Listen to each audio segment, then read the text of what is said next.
주님의 은혜가 기도의 자리에, 삶의 자리에 가득하시기를 주님의 이름으로 축복합니다.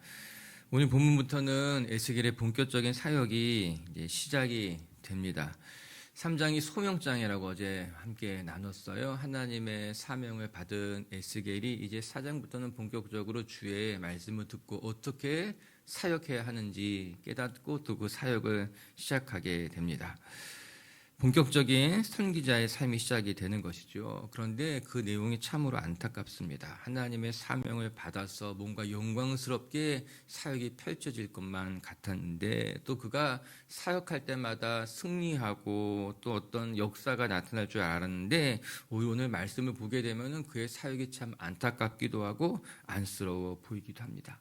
우리 9절과 10절 먼저 한번 읽어볼까요? 9절과 10절의 말씀 시작. 너는 밀과 보리와 콩과 팥과 조와 귀리를 가져다가 한 그릇에 담고 너를 위하여 떡을 만들어 내가 옆으로 눕는 날수 곧 390일 동안 먹되 너는 음식물을 달아서 하루 20세겔씩 때를 따라 먹고 어떻게 사역해야 되는가? 너는 왼쪽으로 누워서 390일 동안 그냥 그 자리에 누워서 390일을 이제 누워 있으라고 하는 것이에요. 그것이 이스라엘의 범죄한 날수가 될 것이다. 그리고 그 기간 동안은 20세겔의 떡만 먹으라고 하는 것이에요.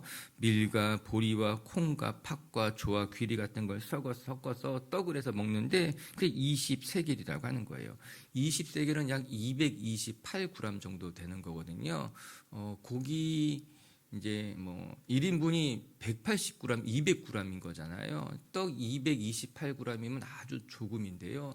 390일이라는 시간 동안 왼쪽으로 누워서 살 것이고 그리고 그동안은 때를 따라서 220g 정도의 떡만 섞어서 먹어라. 그것이 내가 해야 될 일이라고 하는 거예요. 하나님께서 에스겔의 삶을 통해서 이스라엘 백성들에게 경고하시는 것입니다. 말로만 경고하는 것이 아니라 에스겔의 삶을 보여주는 것으로 말미암아 이스라엘 백성들에게 경고하시는 것이죠. 그런데 에스겔의 입장에서 보면 얼마나 힘든 일이겠습니까? 하루 이틀 하는 것이 아니라 390일이라고 하는 1년을 넘는 시간 동안 왼쪽으로만 누워서 자야만 했고 그 기간 동안은 생명을 부재할 정도의 떡만 만들어서 먹으라는 거예요. 그것을 통해서 이스라엘 백성들이 어떻게 하나님 앞에 범죄했는지 그들이 어떻게 심판받을지에 대해서 내가 직접 몸으로 보여주라고 하는 거예요. 여러분, 하나님의 사람으로 살아간다고 하는 것이 결코 쉬운 일이 아닐 것입니다. 우리는 사명을 받고 부름을 받아서 살아가면 무엇인가 영광스러운 일이 펼쳐질 것만 같고 또 어떤 이 주님의 길을 낭만적으로만 바라보기가 쉬운데 그렇지 않습니다. 여러분, 에스겔이 그발 강가에서 하나님의 엄청난 환상을 보게 됩니다. 하나님의 두루마리를 먹게 되고 큰 기적을 경험하면서 어쩌면 에스겔도 이제 진짜 내가 본격적으로 제사장다운 삶을 살 수 있을 것이다. 우리 첫째 시간에 배운 것처럼 에스겔은 제사장 출신이잖아요. 하나님의 사명을 받아서 살아가는 것이 그의 삶의 소망이었어요. 오늘 에스겔이 그발 강가에서 소명을 받고 난 이후에 오늘 에스겔이 기대했을 수 있습니다. 이제 진짜 내가 하나님의 종으로 진짜 제사장답게 선지자답게 살아갈 수 있을 것이라고 기대했지만 정작 에스겔에게 하나님께서 말씀하시는 거 에스겔이 살아가야 될 삶의 모습은 참 고단한 것이죠. 390일을 돌아서 누워야 되고 떡 220g 정도만 먹으면서 하나님의 심판을 몸소 보여주는 것이 에스겔이 받은 사명이고 살아가야 될 삶의 모습이라고 하는 것입니다. 자칫 우리가 실수하기 쉬운 것이 우리가 하나님의 길을 걸어가면서 꽃길이길 바라고 영광된 길이기를 바랄 수가 있는 것이에요. 아니, 꽃길까지는 기대하지 않아도 그래도 내가 초라하지 않았으면 좋겠고 무엇인가 남들 보기에 부끄럽지 않았으면 좋겠다라고 생각하기가 쉬운데 그런데 여러분 분명한 것은요. 성경이 우리에게 말씀하시는 주님을 따르는 길은 좁은 길이었습니다. 영광스러운 길이 아니라 환영받는 길이 아니라 사람들 앞에 대단해 보이는 길이 아니라 주님이 우리에게 보여주신 길. 오늘 말씀을 보게 되면은 하나님이 에스겔에게 말씀하신 사명의 길은 고달픈 길이었어요. 좁은 길이었어요. 그럼에도 불구하고 사명을 받았기에 그 길에서 주님만 바라보며 걸어가게 되는 것이죠. 여러분, 하나님의 부르심을 받아서 살아가는 길은 힘든 길입니다. 그래서 주님과 동행해야 되는 거예요. 우리가 주님과 동행하지 않으면 이 주의 길을 걸어갈 수 없기에 우리는 끊임없이 주님의 길을 걸어가면서 사명의 길을 걸어가면서 반드시 하나님과 함께 동행해야지만 그 사명을 감당하고 그 길을 감당할 수 있게 된다라고 하는 것입니다. 오늘도 믿음의 길, 이 순례 여정을 걸어가면서 고달픕니다. 그리고 힘듭니다. 또 때로는 사람들 앞에 환영받는 것이 아니라 멸시받기도 하고 손가락질 받기도 하고 부끄러움을 당하기도 하겠지만 그 길이 내가 걸어가야 한 사명의 길이라면 주님 손 꼭 붙들고 주님과 동행하면서 이 믿음의 길 감당하는 성도님들 되시기를 주님의 이름으로 축복합니다. 그러면 이제 에스겔이 걸어가야 할 사명의 길이 어떤 것인가 같이 함께 묵상해 보면서요. 오늘도 우리가 배워야만 하는 영적 교훈을 또 마음판에 새기는 시간 되시기를 주님의 이름으로 축복합니다. 첫 번째, 하나님의 사람들은 하나님이 주시는 경고에 대해서 귀를 기울일 줄 알아야 된다는 거예요. 우리 1절과 2절 한번 읽어보겠습니다. 우리 1절부터 묵상할게요. 시작. 너 인자야 토판을 가져다가 그것을 내 앞에 놓고 한 성읍 곧 예루살렘을 그 위에 그리고 그 성읍을 에워싸되 그것을 향하여 사다리를 세우고 그것을 향하여 흙으로 언덕을 쌓고 그것을 향하여 지인을 치고 그것을 향하여 공성태를 둘러세우고 토판을 가져다가 흙으로 된 큰 토판, 무판을 가져다가 거기에 예루살렘 성을 만들라라고 하는 거예요. 쉽게 생각하면 이제 지점토 같은 거, 찰흙 같은 거, 진흙 같은 큰 판을 가져다가 예루살렘 성읍을 만들고 그 위에 성읍을 둘러싸고 또 토성을 쌓고 거기에 공성태를 만들고 이게 무슨 이야기겠습니까? 이제 예루살렘 성이 어떻게 무너질지에 대해서 오늘 에스겔에게 하나님이 낱낱이 보여주시고 그것을 사람들에게 말해주라라고 하는 거예요. 여러분, 예루살렘이라고 하는 도시는 해발 600, 700 정도의 높이에 세워진 도시로서 철옹성과도 같은 참 입지적으로는 굉장히 좋은 곳에 세워진 성읍이에요. 그래서 실제로 예루살렘 성을 함락시키는 것이 쉬운 일이 아니었습니다. 이 예루살렘이라고 하는 것이 이제 요지에 있었죠. 이스라엘이 아프리카, 유럽, 또 아시아 그 사이에 그래서 전쟁이 늘 끊이지 않았지만 이 예루살렘 성이 함락된 적은 많지 않았습니다. 그만큼 예루살렘 성이라고 하는 곳이 이제 절체처럼 요새처럼 딱 만들어진 곳이기 때문인 거예요. 그래서 실제로 로마가 예루살렘을 무너뜨릴 때도요, 그 예루살렘 성 앞에 흙성을 높게 쌓은 거예요.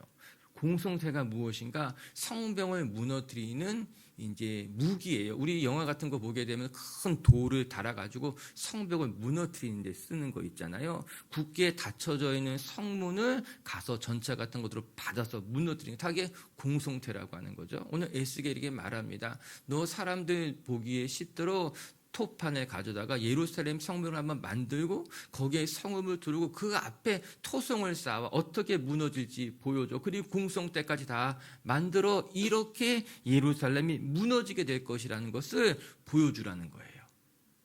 여기서 눈에 띄는 단어가 3절에 나옵니다. 징조라고 하는 거예요. 3절 한번 읽어볼까요? 시작. 또 철판을 가져다가 너와 성읍 사이에 두어 철벽을 삼고 성을 포위하는 것처럼 에워싸라. 이것이 이스라엘 족속에게 징조가 되리라. 사람들이 와서 구경할 것입니다. 그것이 무엇인가? 예루살렘 성처럼 생겼는데 근데 그 앞에 있는 토성은 무엇인가? 예루살렘을 공격하는 토성인데 그 앞에 있는 공격하는 건 무엇인가? 이거 보여주라고 하는 거예요. 그러면 하나님께서 무엇이라 말하는가? 그것이 징조라고 하는 것입니다. 영어 성경을 보면은 사인이라고 하는 거예요. 하나님께서 이스라엘 백성들에게 보여주는 사인이라고 하는 겁니다. 여러분, 하나님께서 우리에게 사인을 보여주시면 그거 보고 깨달아야 된다라고 하는 거예요. 하나님의 심판이 얼마나 가까이 다가왔는지, 또한 그 심판이 얼마나 엄중한 심판인지 하나님이 징조를 보이시고 사인을 보여주게 되면은 깨달아 돌이켜 그래야 된다라고 하는 것이에요. 우리의 삶에도 하나님이 이런 징조를 보여주실 때도 있습니다. 하나님이 경고하시는 거예요. 돌이켜라. 더 이상 앞으로 나아가지 말고 멈춰라. 이렇게 하나님께서 우리에게 징조를 보이시고 사인을 보이실 때는 우리가 그 사인을 들어야 된다라고 하는 것이죠. 혹시 우리 중에도 이런 하나님의 경고를 들으신 분이 있다면, 하나님의 징조를 보이신 분이 있다면 그 자리에 멈춰서서 다시 하나님 앞에 무릎 꿇으시기를 주님의 이름으로 축복합니다. 축구에서 심한 파울한 사람에게는 옐로우 카드가 주어지게 됩니다. 심판이 경고 사인을 보여주게 되는 것이에요. 그렇다고 해서 바로 퇴장시키지는 않습니다. 경고만 주는 거예요. 그런데 이 옐로우 카드를 2번 받게 되면은 자연 퇴장이 되게 됩니다. 더 이상 경기에 뛸 수 없도록 경기장에서 쫓아내게 되는 거예요. 그래서 처음 옐로우 카드를 받았을 때 주의해야만 합니다. 행여나 내가 실수로 파울을 한 번만 더 하게 되면은 내가 퇴장될 수 있기 때문에 처음에 옐로우 카드를 딱 받게 되면은 그때부터 선수는 더 긴장하게 되고 조심하게 되게 되는 것 아니겠습니까? 이미 내가 한 번의 옐로우 카드를 받았기 때문에 주의해야 된다라고 하는 것이죠. 어쩌면 여기 앉아 있는 우리는 모두 다 한 번씩 옐로우 카드를 받은 사람일 수 있습니다. 정훈아 조심해. 한 번의 옐로우 카드야. 2번째 옐로우 카드는 퇴장일 수 있어. 주의해야 돼. 라고 말이에요. 오늘 하나님께서 우리에게 징조를 보이시고 사인을 보이시고 경고할 때에 그 경고를 듣는 것이 은혜인 줄로 믿습니다. 중요한 것은요, 아무리 훌륭한 선수, 뛰어난 선수라 하여도 옐로우 카드를 2번 받으면 퇴장된다라고 하는 거예요. 여러분, 이 사실이 중요합니다. 여러분, 그 팀에 정말 아주 중요한 사람이라고 해서 심판이 저 사람에게는 옐로우 카드를 주면 안 되겠다 생각하겠습니까? 이 사람은 세계적인 스타이기 때문에 이 사람은 반칙해도 옐로우 카드를 주면 안 돼. 이렇게 생각하겠습니까? 그렇지 않습니다. 아무리 중요한 선수라 하여도, 아무리 유명한 선수라 하여도 파울을 하게 되면은 옐로우 카드를 주게 되고 파울이 2번 이어지게 되면은 퇴장 조치하게 돼 있다라고 하는 거예요. 우리가 아무리 세상에서 성공하고 내가 교회에서 아무리 중요한 직분을 갖고 있다 하여도 그것 때문에 하나님이 넌 너무 중요한 사람이니까, 넌 너무 소중한 사람이니까, 내가 지금까지 훌륭했으니까는 너에겐 옐로우 카드 주지 않을 거야. 그렇게 말씀하지 않으신다는 거예요. 그래서 우리는 주님의 경고, 주님의 사인에 귀를 기울이고 주님 내게 말씀하시면 겸손하게 자기를 살피는 것이 필요하다라고 하는 것입니다. 또 여기서 중요한 게 또 있어요. 그런데 이 경고는 사실은 이스라엘 백성들을 살리기 위한 경고였다라고 하는 것입니다. 이 경고는 이스라엘을 망하게 하고 무너뜨리기 위한 경고가 아니라 이스라엘 백성들을 살리기 위한 하나님의 메시지였다라고 하는 것이에요. 오늘도 하나님께서 우리에게 경고하시잖아요. 주의를 주시잖아요. 그것은 우리를 망하게 하고 우리를 넘어뜨리려는 것이 아니라 저와 여러분을 살리시기 위한 경고의 메시지임을 기억하시면서 그 경고를 듣고 다시 살아나고 다시 흥하게 되는 저와 여러분들이 되시기를 주님의 이름으로 축복합니다. 2번째 또 말씀을 통해 배우게 되는 것은 선지자는 이스라엘의 죄를 짊어지고 하나님의 뜻을 가지고 살아가는 사람들이라고 하는 거예요. 이제 4절부터는 2번째, 3번째 메시지가 시작이 돼요. 우리 4절 5절 한번 읽어볼게요. 4절 5절 말씀 시작. 너는 또 왼쪽으로 누워 이스라엘 족속의 죄악을 짊어지되 내가 눕는 날수대로 그 죄악을 담당할지니라. 내가 그들의 범죄한 횟수대로 내게 날수를 정하였나니 곧 390일이니라. 너는 이렇게 이스라엘 족속의 죄악을 담당하고. 에스겔에게 이해하기 어려운 명령이 주어졌습니다. 왼쪽으로 돌려 누워서 390일을 자라. 그리고 6절에 보니까요, 그 390일의 연수가 다 차면은 반대쪽 오른쪽으로 돌아 누워서 40일을 보내라. 그렇게 이야기를 했습니다. 총 430일인 거죠. 이는 모두 이스라엘의 죄악과 유다의 죄악을 말해주는 거예요. 하루가 1년을 상징하는 것이다. 이스라엘이 범죄한 390년의 시간을 대신해서 내가 390일 동안 돌아 누울 것이며 남유다가 감당해야 될 40년의 시간을 상징하면서 너는 오른쪽으로 40일 동안 누워 있으라는 것을 말해주고 있습니다. 여기에서 눈에 띄는 단어들이 있습니다. 그것은 죄악을 짊어지고, 4절에 보게 되면 그렇게 나오죠. 이스라엘 족속의 죄악을 짊어지고, 또 뒤에 보면은 그 죄악을 내가 담당하고 이렇게 나와요. 5절에도 죄악을 담당하고, 또 6절에도 죄악을 담당하고 짊어지고, 이런 단어가 계속해서 반복되고 있는 것 아니겠습니까? 이것이 선지자에게 주어진 사명이라고 하는 거예요. 선지자는 이스라엘 백성들의 운명을 짊어지고 하나님의 말씀에 순종하는 사람이 선지자였어요. 여러분, 390일을 돌아 누워서 자는 것, 그리고 나서 다시 반대편으로 40일을 돌아 누워서 자는 것은 쉬운 일이 아니었겠지요. 또한 이해하기도 어려운 일이었을 것입니다. 그뿐만 아니라 앞서 말한 것까지 콩과 밀과 귀리와 보리와 이것들 다 섞어서 20세기에 228g 정도만 먹으라는 거예요. 여러분, 11절에 무엇이라고 나옵니까? 11절도 한번 읽어볼까요? 11절 시작. 물도 6분의 1 한씩 되어서 때를 따라 마시라. 물은 6분의 1 흰이라, 그렇게 했어요. 6분의 1 흰은 600ml를 말하는 거거든요. 작은 생수 하나만큼만 마시라는 거예요. 하루에 떡도 요만큼만 먹고 물도 600ml 조그만 생수 그거만 마시면서 이제 이스라엘 백성들이 겪게 될 고난의 떡을 먹고 마시며 그들에게 보여주라, 그렇게 이야기하고 있는 것 아니겠어요? 힘든 일입니다. 어려운 일이에요. 하나님께서 에스겔에게 내가 몸소 겪고 이스라엘 백성들에게 보여주어라, 너의 삶을 통해서 하나님의 메시지를 전하라고 하는 것입니다. 이것이 선지자의 삶이었어요. 하나님의 말씀에 순종하고 하나님께서 말씀하신 것을 몸으로 실천하여 보여주는 일이었죠. 여러분, 이런 선지자 에스겔의 삶이 녹록했겠습니까? 이제 우리가 내일도 묵상하게 될 것이고, 에스겔서를 묵상하다 보면은 에스겔뿐만 아니라 이사야도 그렇고 예레미야도 그렇고 선지자들에게 하나님이 말씀하실 때가 있어요. 이렇게 너가 몸소 친히 보여주라고 하는 거, 결혼도 하지 말고 자녀도 낳지 말고 너가 또 저쪽에 그발 강가에 가서 또 내가 메소포타미아 강에 가서, 이거 다 선지자에게 직접 하나님이 몸으로 보여주라고 말씀하신 거예요. 그래서 선지자의 삶이 고달프고 힘들고 어려웠던 것이죠. 그래서 선지자의 삶이란, 하나님의 사명을 받은 삶이라고 하는 것은 어떤 꽃길이고 영광된 길이고 환영받는 길이 아니라 좁은 길이다. 성경 그렇게 이야기하고 있습니다. 그럼에도 불구하고 감사한 것은 오늘 에스겔이 그 하나님의 말씀에 노하지 않고 그 말씀대로 순종하면서 하나님의 뜻을 이루어 갔다라고 하는 것이에요.